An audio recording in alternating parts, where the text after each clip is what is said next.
and we've got yet another Nibiru encounter March next year. So it's a bit of a tricky one, isn't it?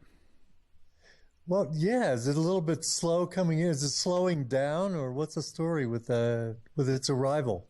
Well, this is the problem, you see, because everybody's speculating on this thing, and the amount of evidence that's actually turning up on the internet is not looking so credible, you know.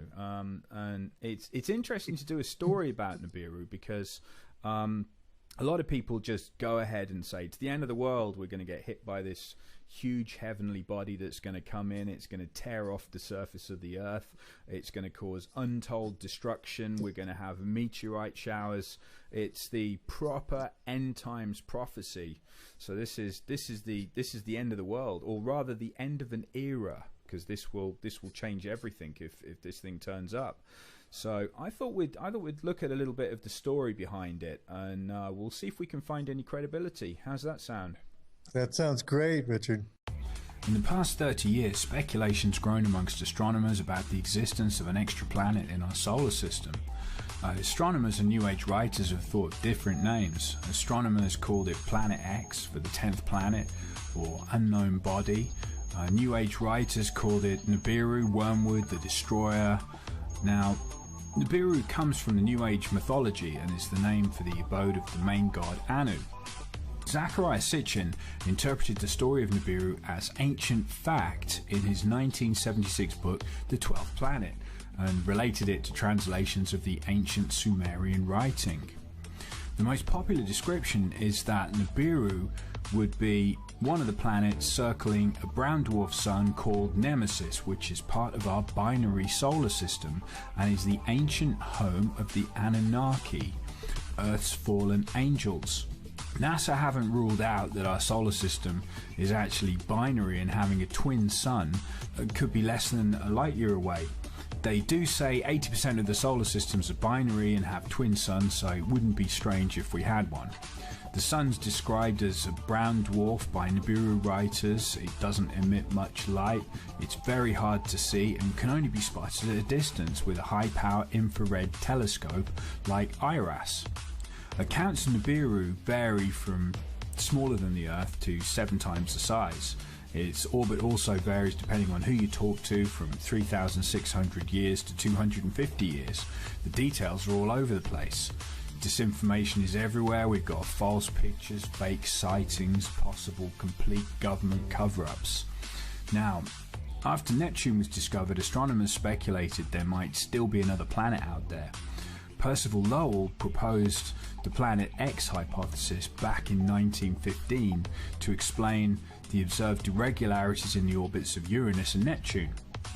At first, astronomers thought they'd found Planet X when Pluto was discovered in 1930 by Clyde Tombaugh, but they realised that Pluto is too small to explain the observed orbital perturbations of Uranus and Neptune. So something's pulling on those two planets. And this all started a new search for Planet X. Let's meet the guy who actually came up with the first set of interesting calculations for it. This is Dr. Bob Harrington. And Dr. Harrington was actually the chief astronomer for the US Naval Observatory. We're talking about the American military here, and they're spending money on this stuff. Now, this becomes a bit of an odd story because Dr. Robert Harrington, he went down there with an 8-inch telescope, and he was making some observations because he thought that he'd found Planet X. Now, the reason he thought he'd found it was because the orbits of some of our planets were being messed around with. So we've got Neptune, Uranus, and Pluto, and they call it its perturbation of the orbits. So in other words, there's some large other planet. This is how they found all the planets originally. They found the orbits were being messed around with, and they went looking for an object that was messing with the planetary orbits. So they went looking for another body, and Dr. Harrington noticed that we've got a bit of a problem with these other 3 planets. It's an amazing story to begin with, yeah. Yeah, absolutely. But wouldn't you know it, when he's completing his observations and he sent them off to NASA, he took a load of films, he made He made some celestial maps. He plotted the orbit of Planet X. He said he'd found it, and all those films went off to NASA and were mysteriously never seen again. Does this pistol fire the dart?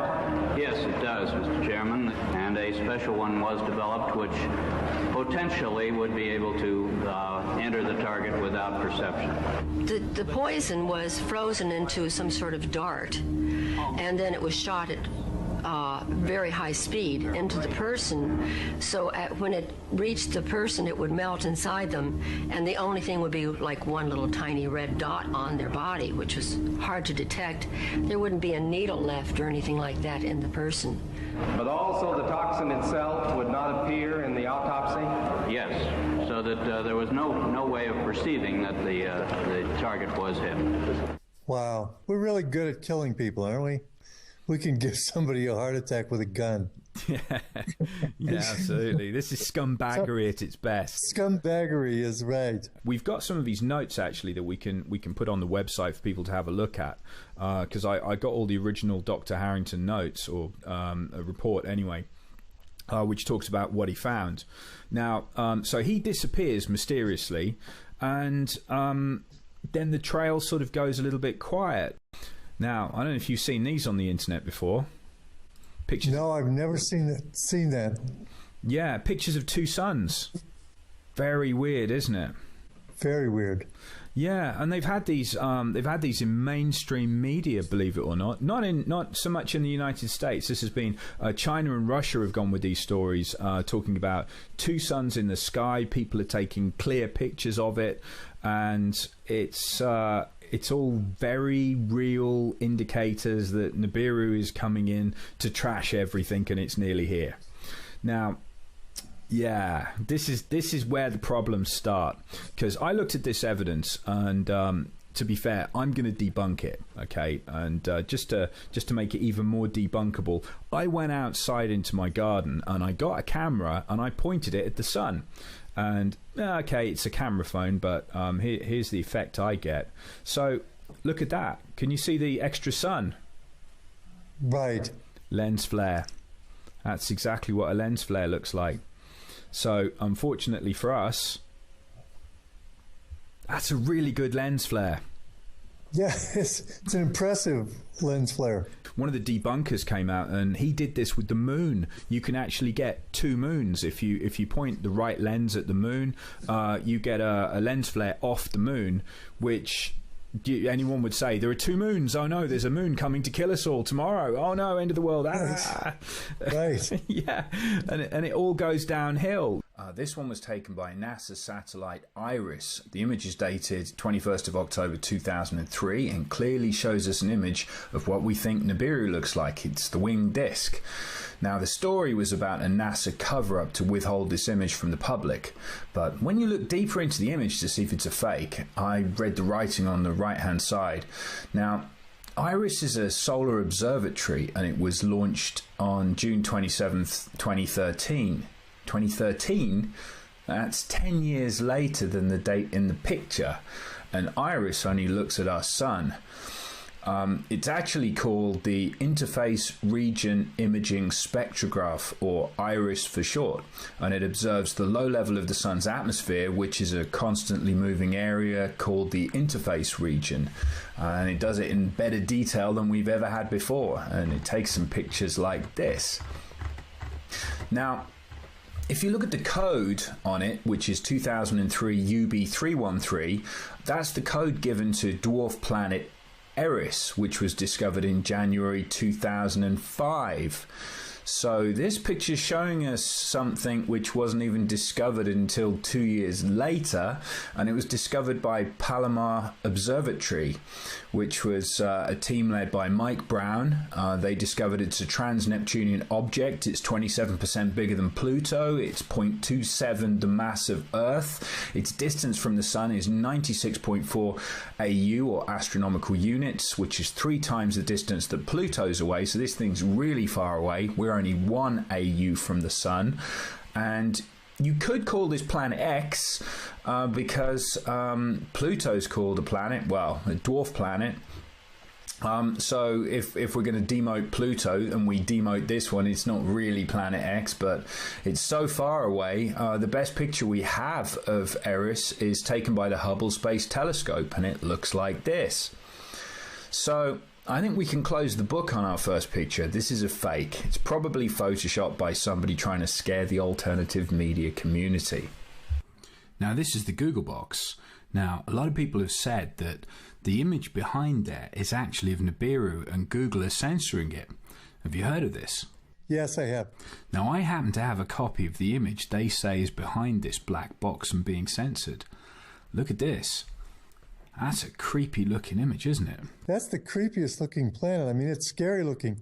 If you look at everything else out there, looks like, you know, calm, just another day at the office. But that thing is menacing looking. Yeah, isn't it? It's got like, and you see the bits coming off the edge of it. This is what a lot of people are saying is the dust trail coming off it, which is the iron-based dust trail. So this is like iron oxide, and this is one of the effects they've said of the iron oxide is when it comes swishing by our planet and we get a dose of this iron oxide trail off it.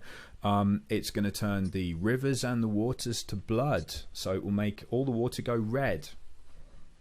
It all sounds pretty terrible, but let's take a look, shall we? Here are the coordinates for the black box, so you can put these in to Google Sky and go there yourself and have a look at it. Now, if you put these new coordinates in, you'll actually find that the image we were just talking about wasn't hidden behind the black box in the first place. Google never censored it. Now, I found out the imagery came from STSCI Digitized Sky Survey, so I went there and I pulled the original plates. These were made by POSS-2, which was a satellite. Now, decades before, they'd taken the same piece of sky with POSS-1, which we're looking at. Now, if we set these two up and we do a comparison between POSS-2 and POSS-1, we can see if anything's moving. Now, as you'll notice, Nibiru isn't going anywhere, or I would be Nibiru, because this isn't. So how about we take a quick trip back and we're going to look at STSCI again. Now, let's fill in the black box. So this is the data that was missing from the black box in the first place. Some people would tell you that there's nothing going on here, but who am I to believe anybody? It's best to look for yourself. So I pulled the two images and I got them together. So I've got the POSS-2 imagery, which is slightly clearer, and POSS-1, which is the blurrier older data. Now in the POSS-2, you should find that we can see more because the equipment's better. So if we look at these two images overlaid onto each other, then I invert them, we've got a problem. Now I noticed that we've got 12 stars missing and we've got one major star moving up and down in that image, so you can see over a few decades we do have a little bit of movement. So it's not quite true when people say there's nothing happening here. However, I've got no idea exactly where those stars have gone. They're just missing, which means they've moved quite some distance in a few decades. I'll have to come back to you on that one and we'll give you an update in a future episode. Have you heard about the tunnels that people have been digging? Yes. There's a map. Look at that one. This is all over. Yeah, this is everywhere. Look at it. And it's all over the world. Yeah, it is. Yeah, it is. There's a lot of underground bases now everywhere, aren't there? Yes, there are. Now, if you've known about something for, I don't know, let's give this 40 years, something that's going to happen and it's going to affect the surface of the planet, but you have no idea where it's going to land. I mean, some people have probably dialed it in a bit better than us because, I mean, we're shooting in the dark here a little bit. So the only way we can really get any good information is by following the people who've definitely got better information than us. And that's got to be expensive, hasn't it, digging tunnels like that? Right, and they usually don't do it on behalf of the public over here.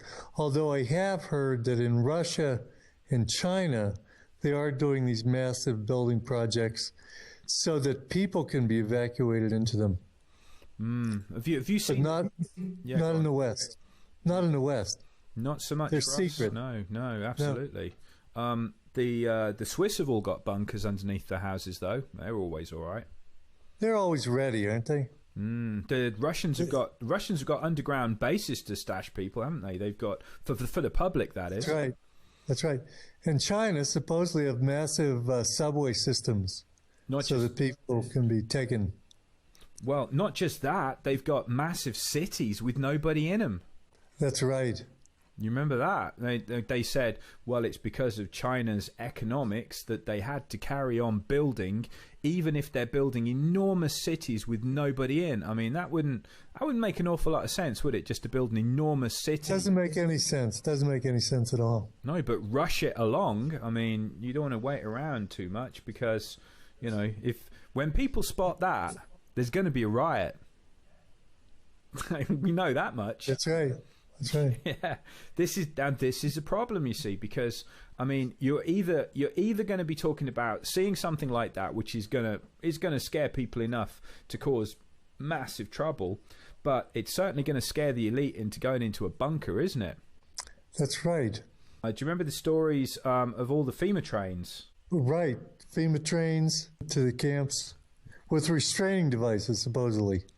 Well, yeah. I mean, you don't know exactly what's going to be going through people's heads because you know all the end times prophecies. Right.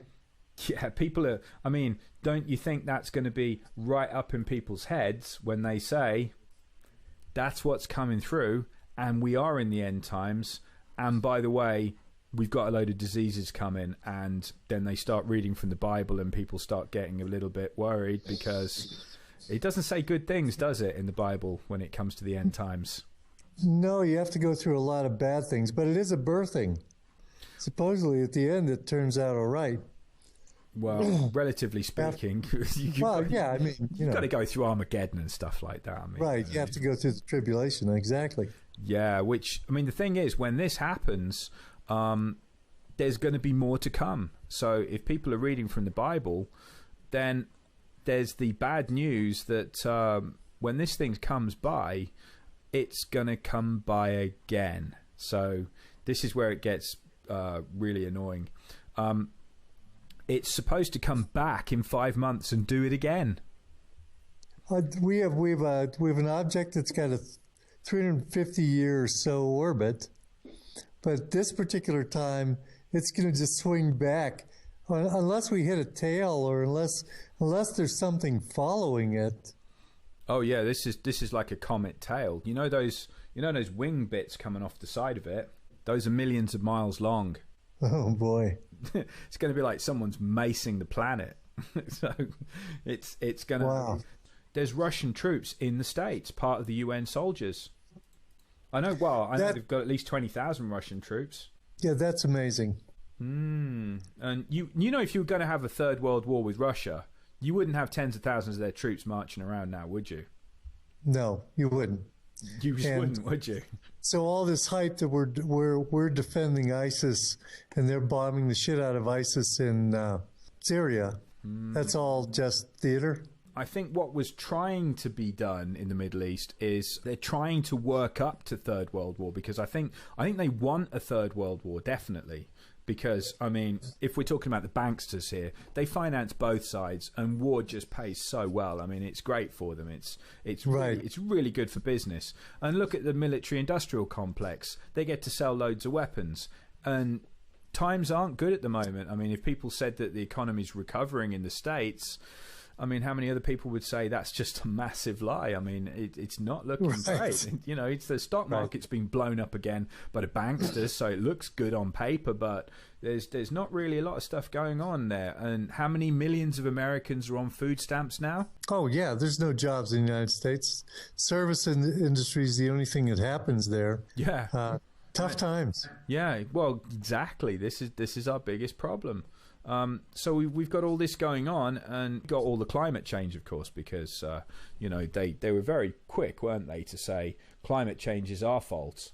Well, right. Wouldn't it make you feel a little bit strange if I said that climate change isn't just on Earth, it's happening through the whole solar system?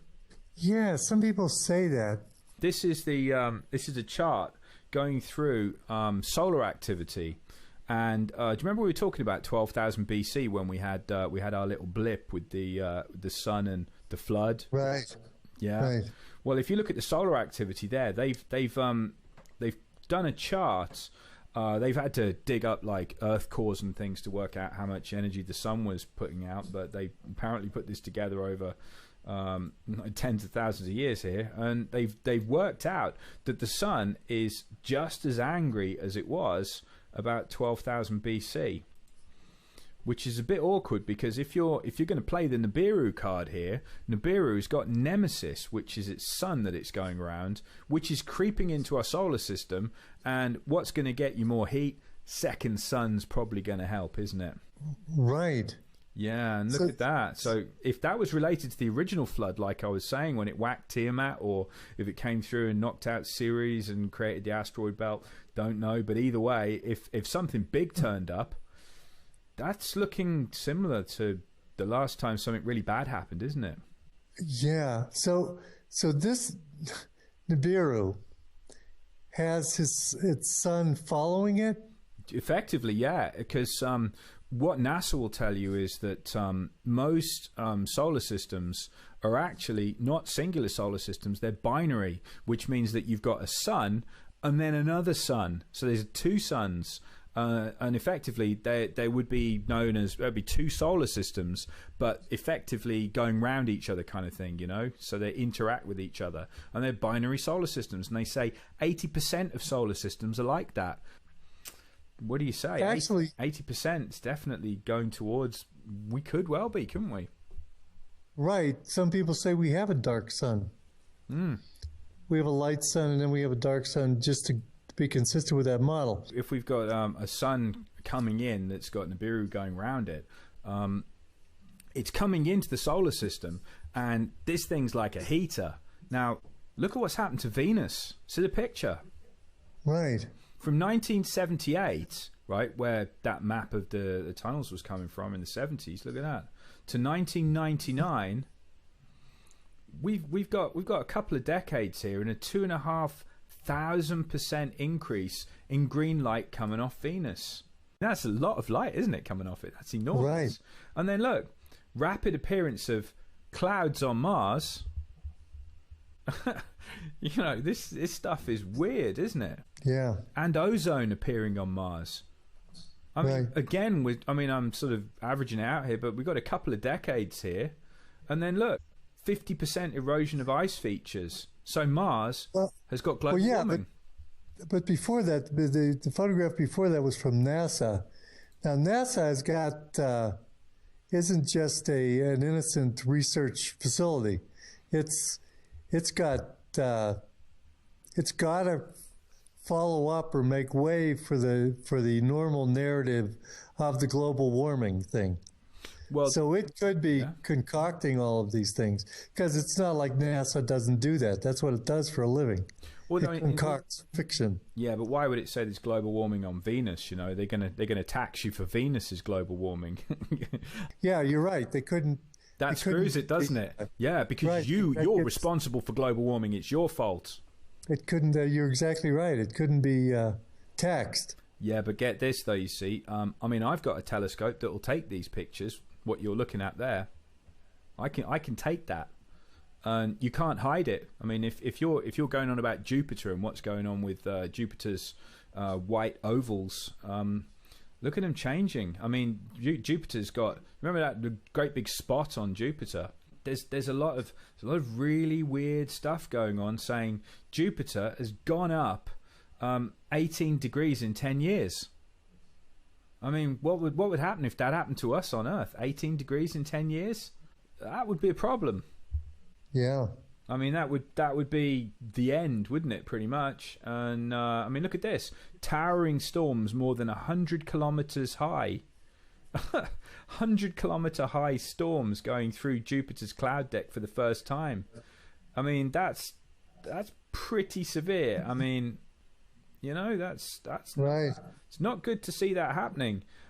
And then look at this. This is the cue ball. So we've got Uranus here. Now, can you spot any distinctive features on that? Nothing. Looks like a cue ball. That is a cue ball picture. Okay. Now that's 1986.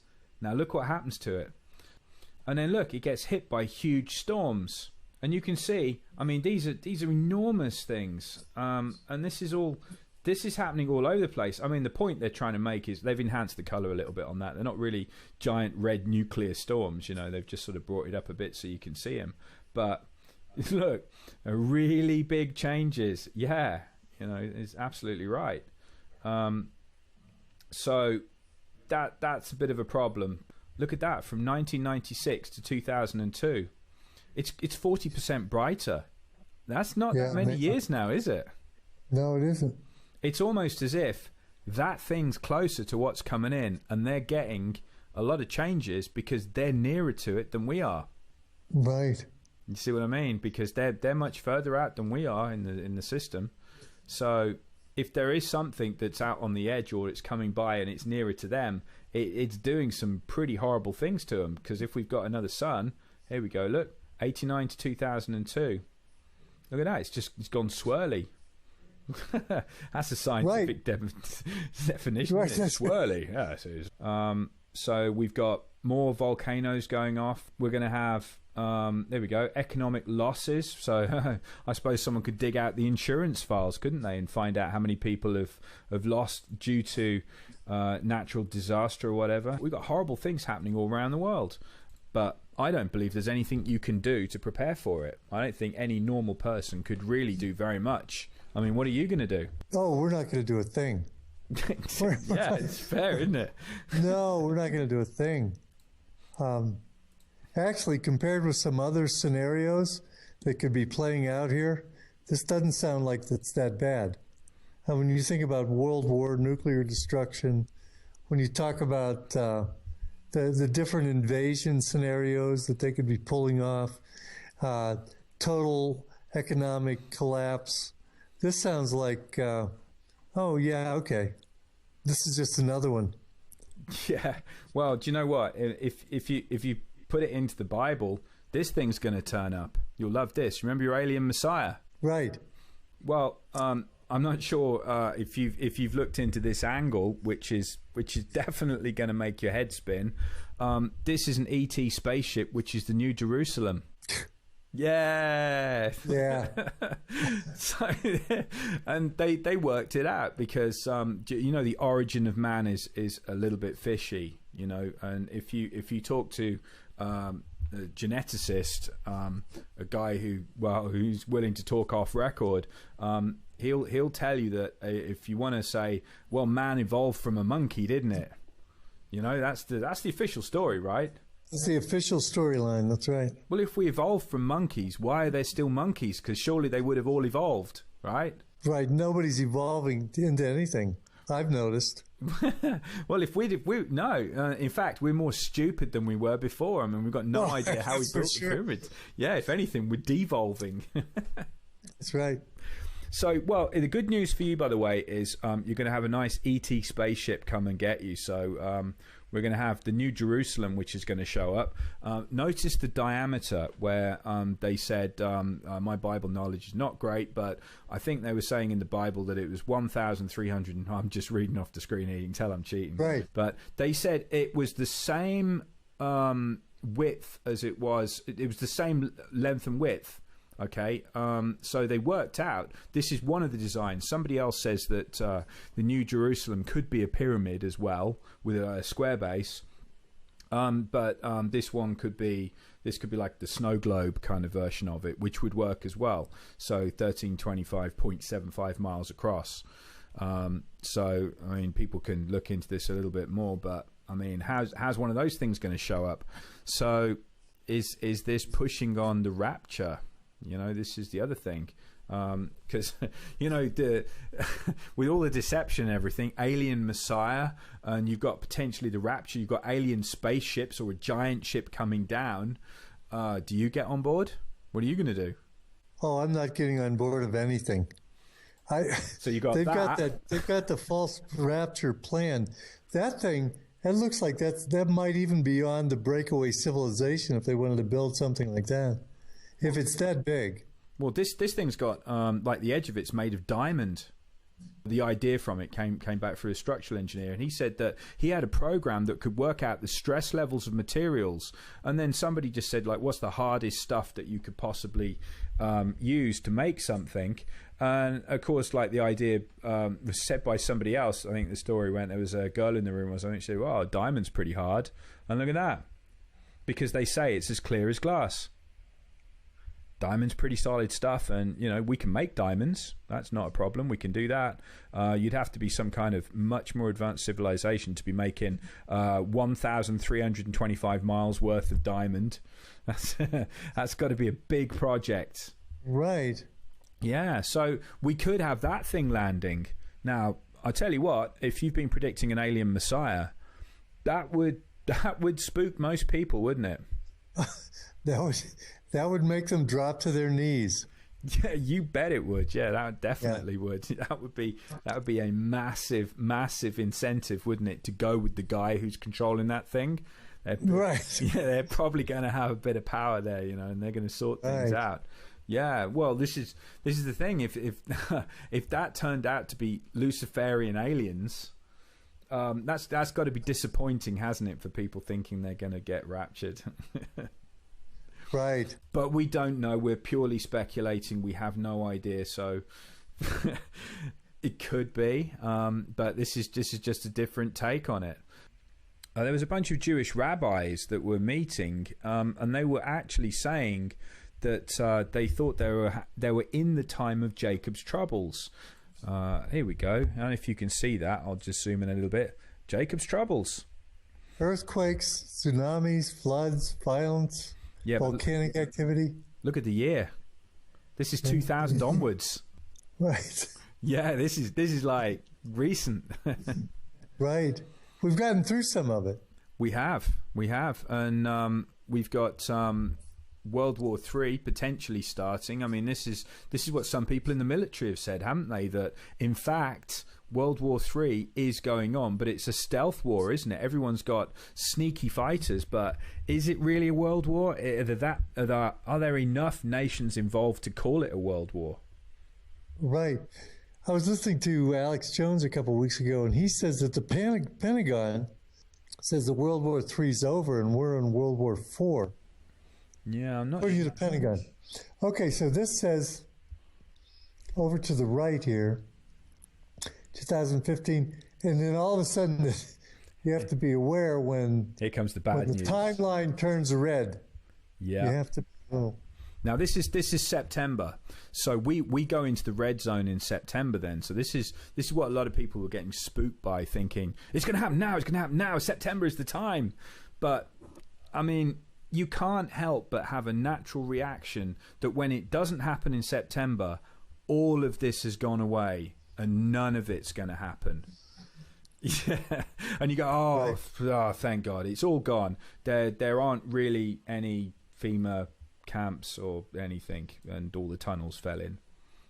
Right, it's all gone. It's all gone. It's all just fear mongering, and we can all just go back to what we were doing. Yeah, go back to work. Yeah, it's all relax again. That's it. It's fine. That's right. Yeah, I mean, this is the problem, you see, because the twist that I'm going through in my mind is that all of this is a much slower arcing timeline. I mean, look at the years rolling by here on this.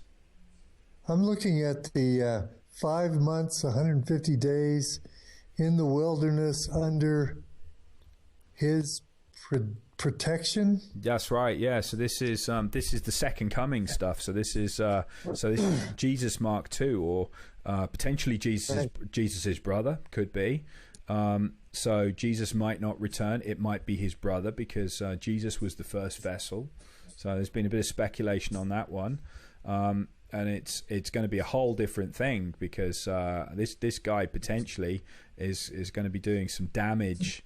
So this isn't pacifist Jesus. This is going to be, well, let's just call him Christ anyway. So Christ's return. That'll be a good catch-all one. So we go into the red zone, and he should be back. So for people predicting second coming, I mean, this is it. This this is the time. So this is as far as history goes, it's like going to Vegas, isn't it? This is really the interesting bit. Well, it looks like that. It looks like, according to this, he returns in 2016 around maybe March, maybe April. Could be. Is that what it looks like to you? I mean, I'm trying to.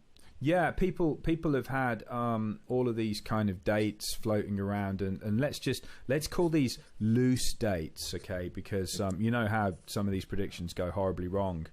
Usually, always go wrong. Right. But we know for a fact something's brewing. We can't nail it on this, but this is the end times view of it. So if we were in the end times, which much of the stuff on the internet is declaring, this would be the hot zone here. So we'll have a quick look through it, because this is the bit where it says, I'm not sure if it says it on this, but it says, no man will know the time of day, because when we get the meteor showers, potentially a sunrise will become sunset, because it will tilt the earth. That'll be tricky. Wow. So you won't even know what time of day it is, because it will just throw everything out. So Joshua's long day, where he had an extra 12 hours, let's say that happens again.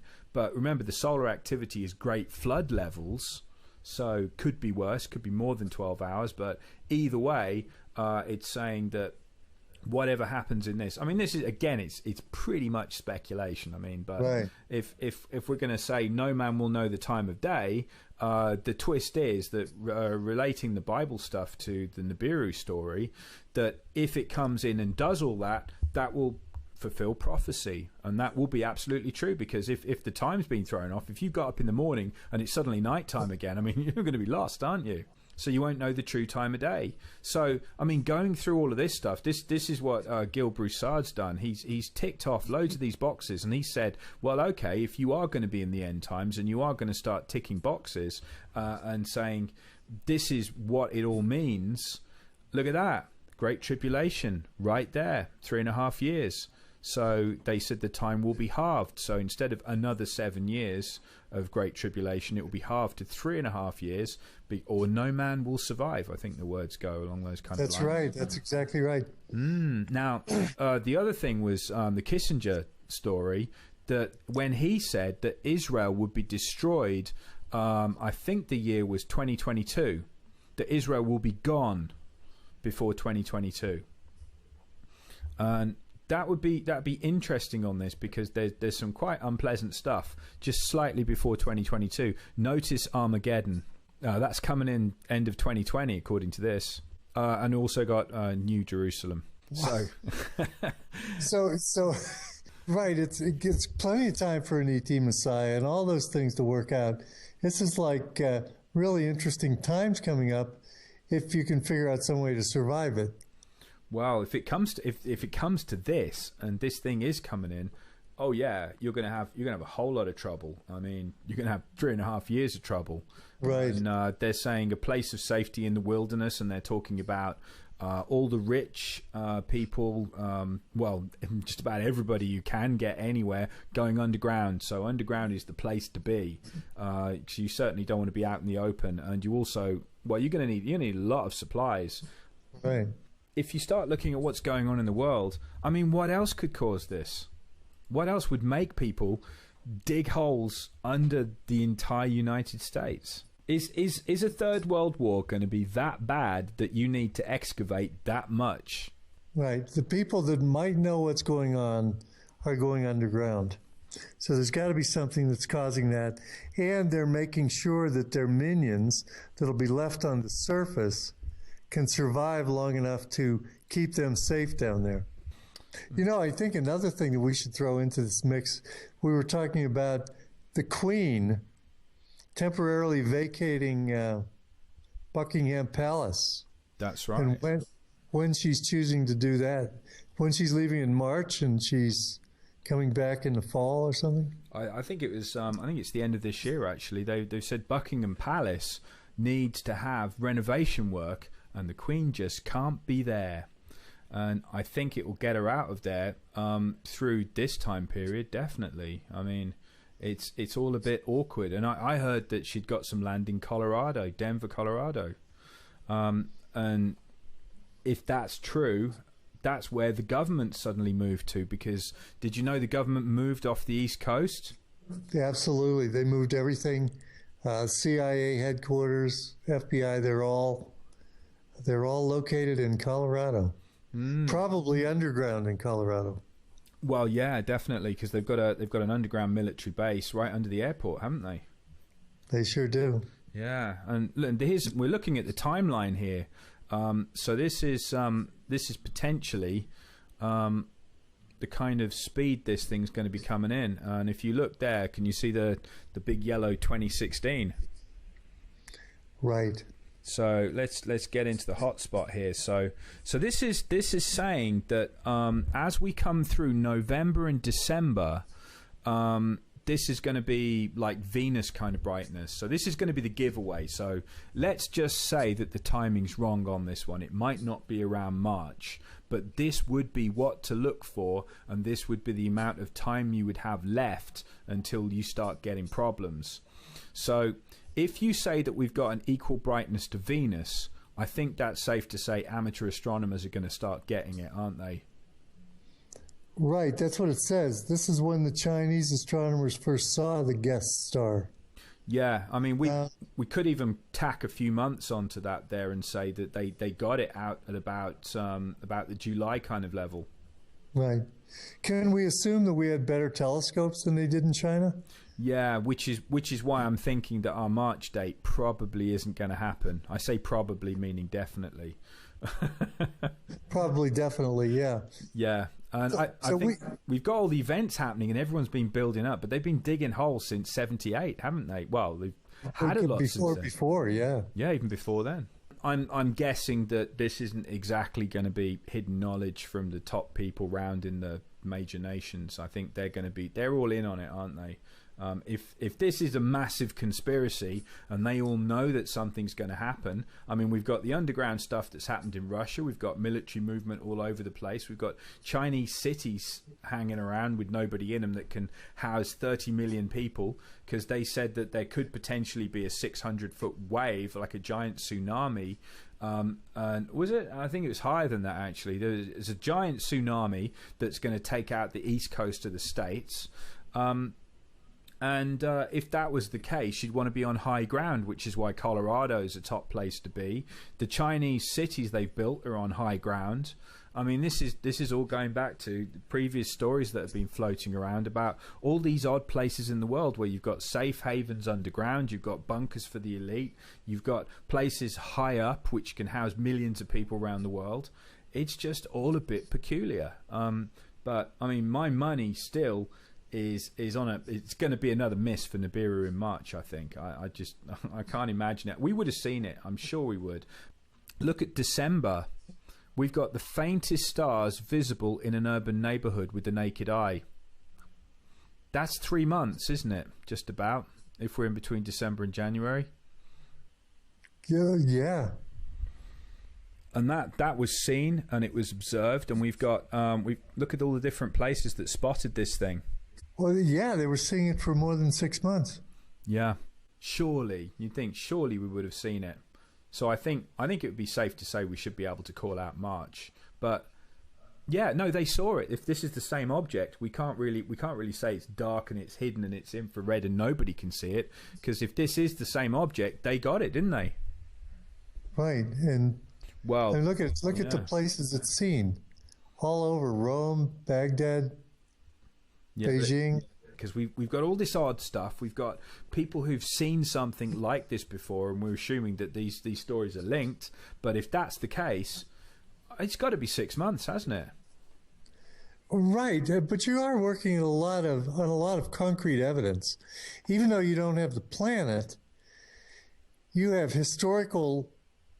Well, we can call it historical data. I mean, because it's in artwork, it's in descriptions, and then we have all the suspicious moves that are going on the planet, building cities, building underground cities, moving to I mean, we have a lot of activity that looks like they're planning on having something come in. Do you remember the phantom time hypothesis? No, I don't remember that one, Rich. Well, this would be interesting. Well, they said this picture has got nothing to do with phantom time, but I thought it'd be interesting to put on anyway because it is the Mayan calendar. Do you remember the 2012 end of everything? Right. Yeah, that was a face palm, wasn't it? It's the end of the world. Oh no, it's terrible. Well, get this.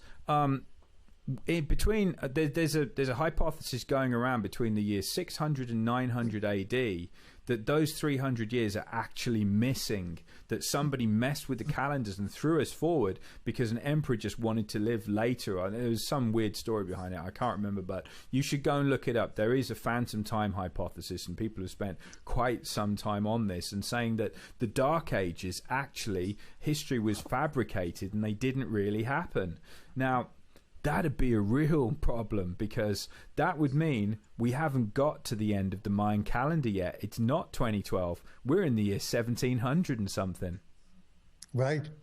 Well, you know, a while back, when during the fall, I think I've told you this before, during the fall of the Soviet Union, the teachers were told absolutely what they had to teach.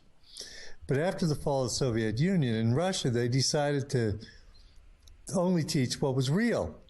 And so they hired a group of mathematicians and scholars, and they wrote a series of books called History, Fiction, or Science, which I got the first volume. And it's amazing. They go through one thing after another. And one of the things was this Gregorian calendar. They claimed through their research, and what they did is they took different documents, and documents back then would have different astrological placements on them. So they could date these documents precisely and not use the date that was on the document, if you know what I mean. So, and also paintings, different things that were depicted in paintings. And they could more accurately get a timeline. Well, they discovered, they say definitively that if Jesus came, he came only 1,000 years ago, and that Judaism started 200 years before that, and that the Gregorian calendar set everything up, created the Middle Ages, created all these different things that we call history. And also, when Pope Gregory was there, they had access to the Mayan calendar, so they could reset the Mayan calendar to coincide with whatever dates they were creating now. So the whole thing absolutely could be a hoax. Our whole history, the way we know it, could be fabricated to create the end time scenario to serve the purpose of whoever's purpose it's serving. Well, what do you think?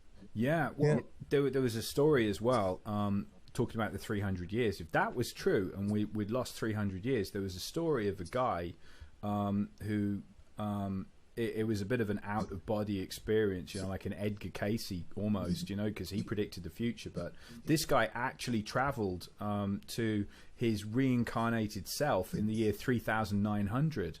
And he had all of history explained to him. And the end times, according to his account, happened 300 years from now. So this was the year 2300. And if anyone's still alive or listening to this or still cares in 100 years' time, apparently we'll land on Mars in the year 2200.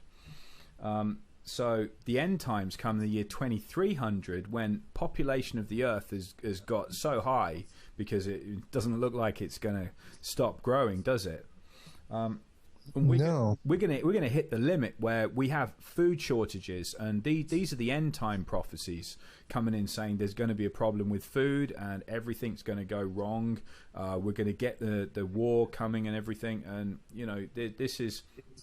this was described to this guy as the year 2300 or thereabouts. So I can't remember the exact dates, but it's about 300 years away. I don't care because I won't be there for it unless I. Well, 300 years away, that would coincide with the next returning Well, look at this. This is the Mayan calendar. Do you see those things all around the edge?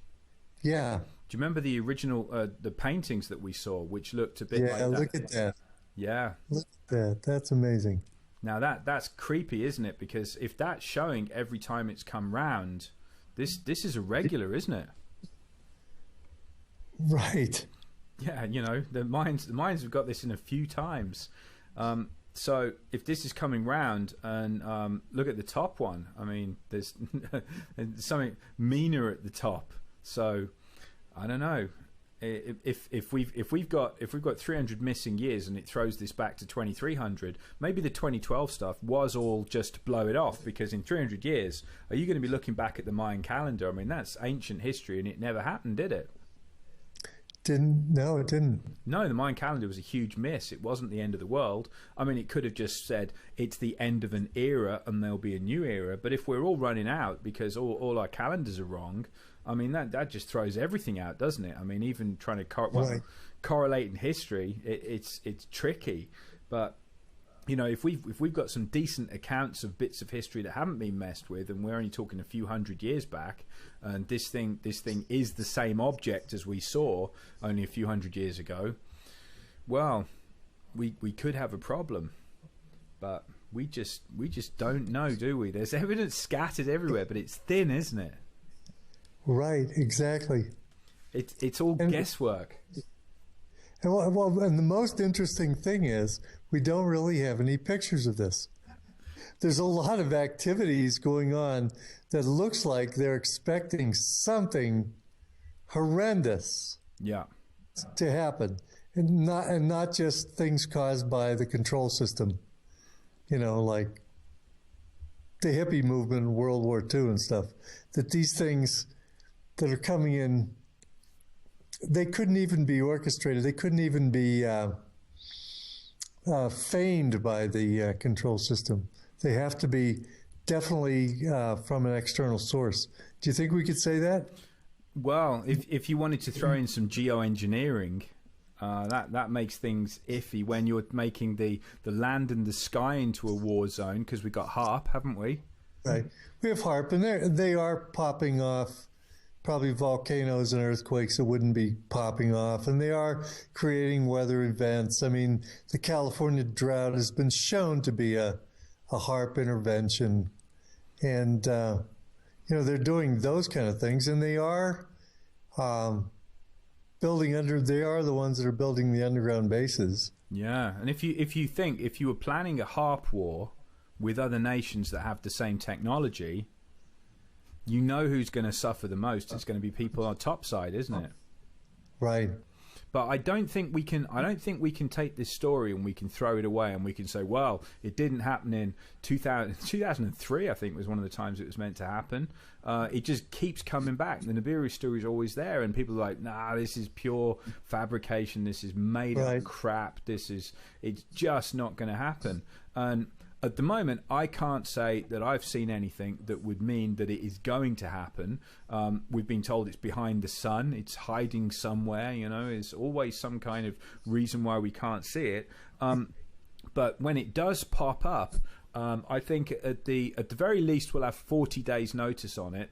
But I think this is one of those stories that you can kind of tuck away in your top drawer and just go, It's not going to kill me, but I'm not going to entirely bin this story, because there's some strange stuff going on, and people have seen something that looks awful like this before. Even if it isn't Planet X, there's something swinging around every 350 years that's causing a lot of trouble, and we're about due for another one. Maybe not this year, maybe not next year, but there's something out there, and you know, I think it would be a good idea to keep an eye out for it, don't you? Yeah, I think that's a good way to put it. That's a good way to frame it.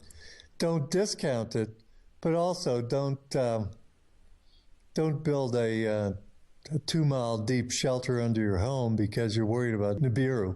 Yeah, just get good at stealing other people's bunkers, because something's going down and you can't afford what they've got. That's right. And when you superimpose the Bible prophecies on top, now the Bible prophecies, granted, there's a lot of latitude, a lot of ways to interpret those. but they do seem to fit pretty nicely over this return of Nibiru. I think that's another thing it's safe to say, that there are bad things happening, and it's bound to get worse unless more and more of us wake up and realize that a lot of it's being done to us by people who have technology that it's even beyond our conceptualization. There's probably a lot we could do if we were all awake and aware of what's being done to us now. Yeah, I think whatever it is that's going to happen, I think the way that we're going to survive is certainly together. And I think if you're on your own, you're not going to make it, whatever's going to happen. Right. I think that's really a great way to end our discussion, Richard. We're going to have a lot better chance of making it if we're awake and we're together and not waking up to what's going on. Well, thank you very much, Richard. This has been more than fascinating. I've sat here for as long as we were talking with my mouth half open because I've been amazed. And thank you very much for spending time with us. Always good to be here. Well, I'll say one thing. Richard always takes us on a wild ride. I mean, this one included Nibiru, New Jerusalem, World War III, and he even got into Bible prophecies. But to summarize, what did we really learn? Well, we know that we could find this new planet, Eris. And it's not really a planet, it's kind of a dwarf planet X. But we couldn't find Nibiru. Can't find any evidence of it or its son, Nemesis. No professional or amateur astronomers have any pictures at all. What about the Anunnaki? They came from Nibiru, right? Well, I don't think anybody ever said that they came from Nibiru. We were just kind of connecting those together. All we know is they came from the sky. They came from heavens. They might be the fallen angels. Who knows? And so what about the prophetic end of the world? And the New Jerusalem? Is it going to be on a spaceship? Is the New Jerusalem the city that we're all seeing over China now? What's going on here? You know, probably the best evidence we have to try to figure out what's going on here is actually no evidence that fits together unless you look at a big, broad picture. I mean, you've got Dr. Harrington, who came forward and did all this research and all of a sudden was summarily done away with. And now there's astronomers in Paris who are being killed. I mean, you have to look at what the elite are doing now. They're building underground bases that we know of. We know that they're going to high ground. They know that they're all consolidating their food banks. You know, all these things fit together. And what about the murals in the Denver airport predicting the end of the world, some cataclysmic thing from the sky that might come in? Who knows? And then there's the changes that are taking place all through the solar system, including heating up. And if you look around the planet, maybe geoengineering, but there are major increase in volcanoes and plate tectonics activity like earthquakes happening all over the world. And they're still looking for something out there. And they're building in Chile a huge telescope called the Large Synoptic Survey Telescope. And it's on a mountain in Chile to look for whatever it is they know is out there and they think is coming. But after speculating on this subject for a while and talking about Nibiru and what could be happening in the Bible prophecies, we came to a couple conclusions. Likely 2016 won't be the end of the world, or maybe 2017 might not be the end of the world, especially if it has to be caused by Nibiru, because there's just no evidence that it's getting in here. Number two, we might not be able to control what's in the outside world or what the galaxy